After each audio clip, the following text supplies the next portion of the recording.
どうも、修太郎です。今日はオール電化車中泊には欠かせないポータブル電源の話をしていきたいと思います。現在、私の車には2台のポータブル電源が積まれています。1台目はスマートタップのパワーアーク。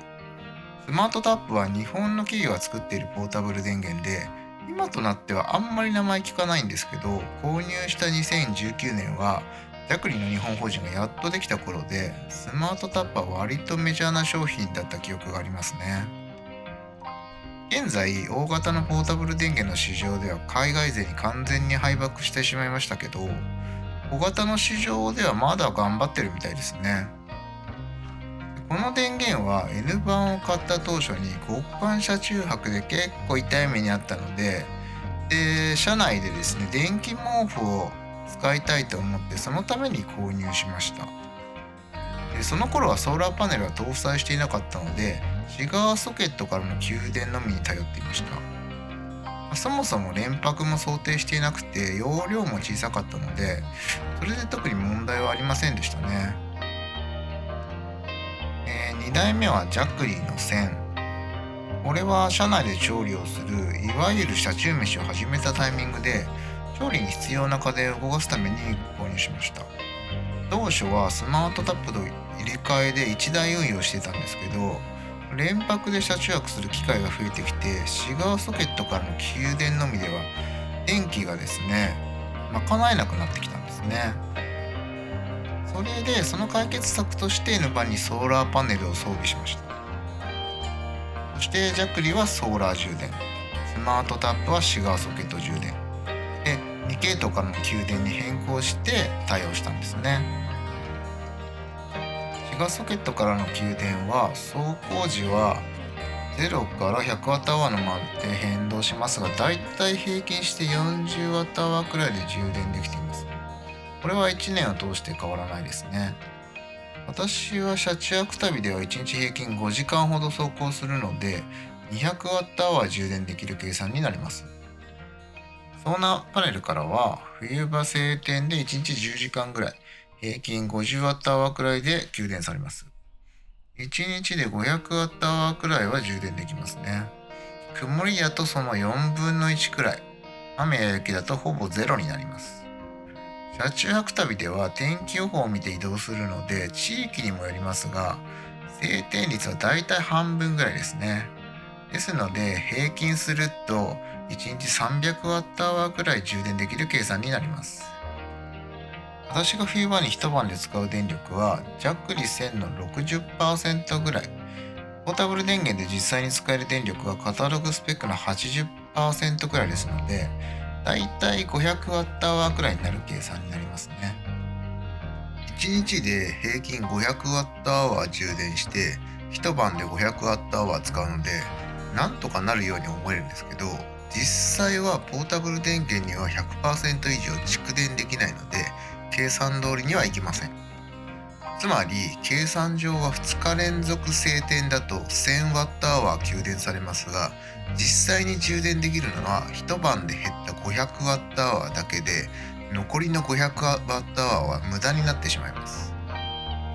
それと合わせて間違えて電気毛布をつけっぱなしにしてしまったり、ケーブルが抜けていて充電できていなかったり、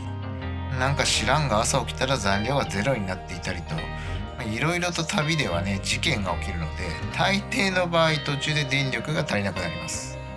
そういう時はどこかコンセントが使えるところで充電するか、電気を使わないよう節約することになりますね。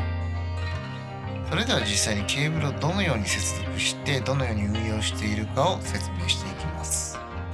とは言っても刺さっている線は3本しかなくて、スマートタップにはシガーソケットからの線が刺さっていて、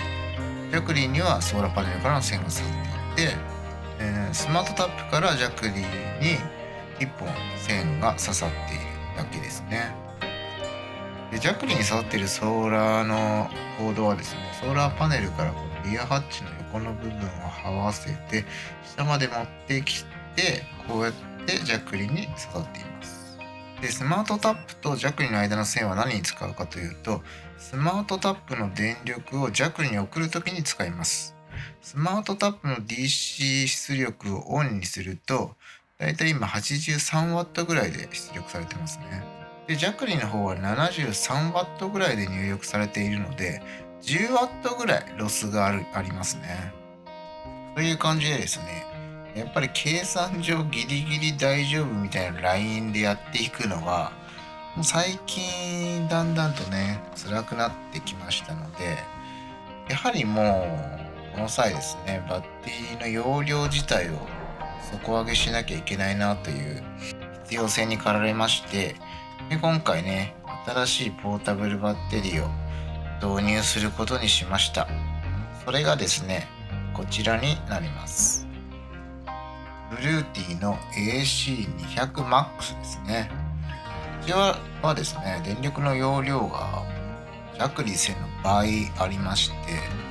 出力もですね、倍以上の 2200W ということになってます。で、そのあたりのスペックに関しては、正直ね、やっぱ値段と、あと大きさっていうものが上がっているので、あまり驚くに値する部分ではないんですよね。車中泊でポータブル電源を使う際に一番重要なのって耐久性と、あと置く場所を選ぶ場合の制約がどれだけ少ないかっていうことなんですよね。で、耐久性っていうのはこれはもう使っていってみないとわからないことなので、今回どうこうってことはないんですけど、置く場所を選ぶ場合の制約っていうのは、ポータブル電源って給排気口、エアを出す部分と入れる部分があって、あとは線を刺す部分があって、あと操作の面があるんですね。なのでそれの場所によっては設置できる場所っていうのが限られてしまう場合があるんですね。こちらのですね、ブルーティーの AC200MAX は給排気口がですね、この両サイドについてるんですよ。で、最もすごいのは背面に何もないんですよね。背面に何もないっていうことは横置きができるんですね。で、これが私がこのポータブル電源を選んだ最も大きな理由ですね。それともう一つ大きかったのは、これジャクリではできなかったんですけど、ブルッティってスマホとつないで本体の DC と AC の入出力をオンオフできるんですよ。これはですね、床下に例えばポータブルバッテリーを置いた時は、ジャクリの場合は一旦外に出たりしてオンオフしなきゃいけなかったんですけど、これがあるとですね、車内からオンオフできるということになるので、これは非常に便利ですよね。で、もう一つエコフローのデルタマックスも検討してたんですけど、デルタマックスはですね、これ給排気口が前後についてて、だから4面全部に何かあるんですよ。なので横置きっていうのはこれ全く想定されてないので、車中泊向きではないのかなということで、今回はブルーティーを選択しました。で、実際どうやってつないでいくかというと、ジャクリーは今までと変わらずソーラー給電なんですが、ブルーティーの方はですね、シガーソケットからの給電と、あとジャクリーからブルーティーに、電気を移す時のための AC 接続のケーブルをつなぎます。実際電気を移す場合はジャクリーの方で AC 出力をオンにすると、だいたい 520W ぐらいで出力されますね。で、ブルーティーの方は 470W ぐらいで入力しているので、50W ぐらいは損失が出てますね。これは AC と DC 変換しているので仕方がないかなと思います。車の方のエンジンをかけると、シガーソケットからブルーティーにだいたい 100W ぐらいで入力されますね。今後はですね、入力が結局ソーラーとシガーソケット2系統しかないので、スマートタップをですね積んでいてもただのね電池になってしまうので、スマートタップはちょっと持っていかずにブルーティーとジャクリーの2台を車中泊には持っていくということにしたいと思います。でですね、まだ、ブルーティーをどこに置くかっていうのは考え中で、次のね、車中泊までには確定していると思うんですが、はい、今までよりね、バッテリーの総容量がだいたい倍になっているので、それによってね、車中泊、ゴールデン化車中泊のスタイルがどう変わっていくのかというところも、楽しみではありますね。ブルーティーの方もね、今回初なので、耐久性というところは使ってみないとわからないので、そこをね、何か分かりましたら、またご報告させていただきたいと思います。それでは、今回はご視聴ありがとうございました。またよろしくお願いいたします。